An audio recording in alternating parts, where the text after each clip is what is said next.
Now, one of the more upcoming phishing attacks, which is still technically unable to be traced, are the distributed phishing attacks.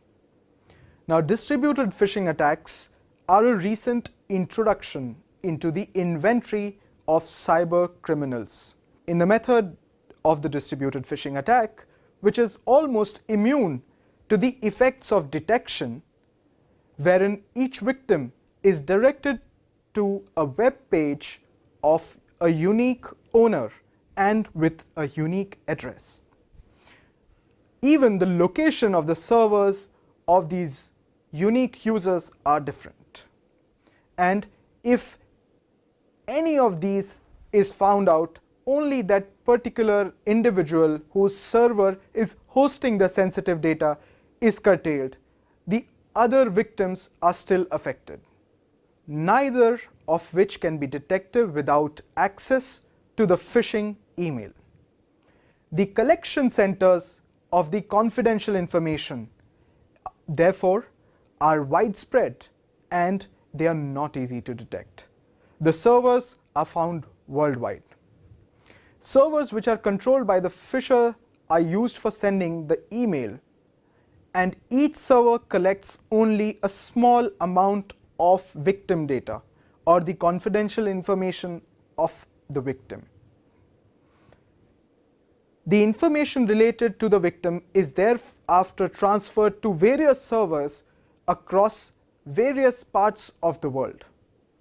This makes it very difficult to detect the origin of the fraudulent email.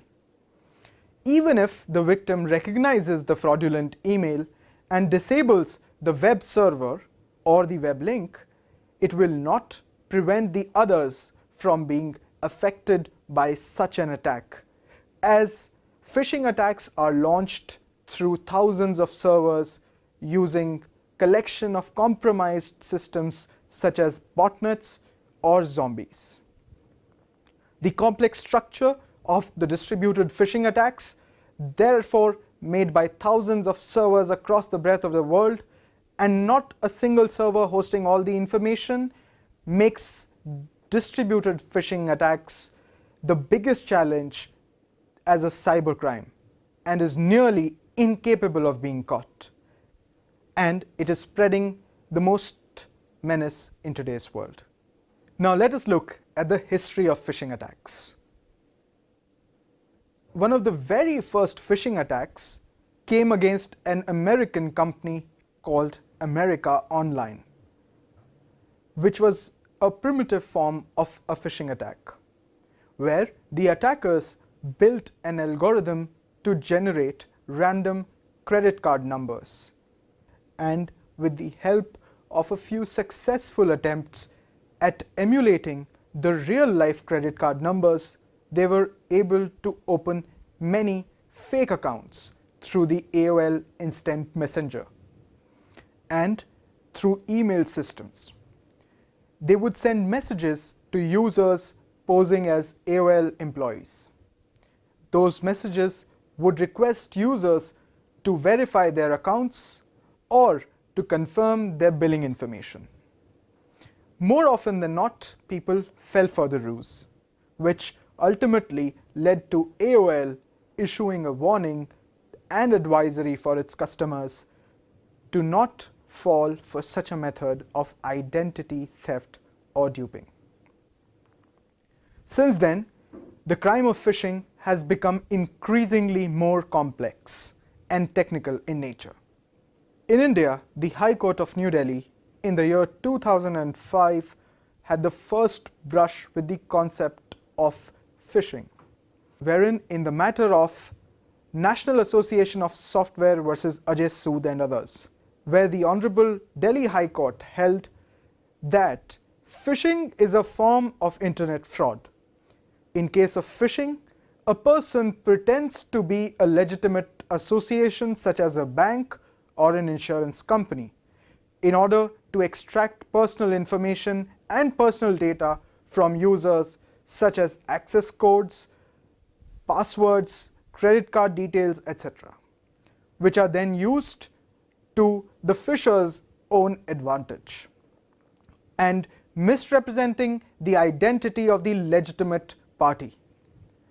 Typically, phishing scams involve persons who pretend to represent online banks and draw off cash from e-banking accounts after conning the customers into handing over confidential banking details.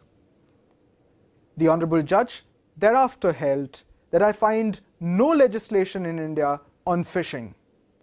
An act which amounts to phishing under the Indian law would be a misrepresentation made in the course of trade, leading to confusion as to the source and origin of the email, causing immense harm not only to the consumer but even the person whose name, identity or password is misused.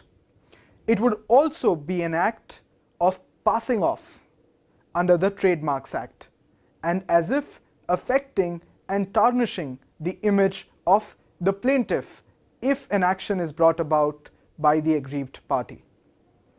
But India has come leaps and bounds since then.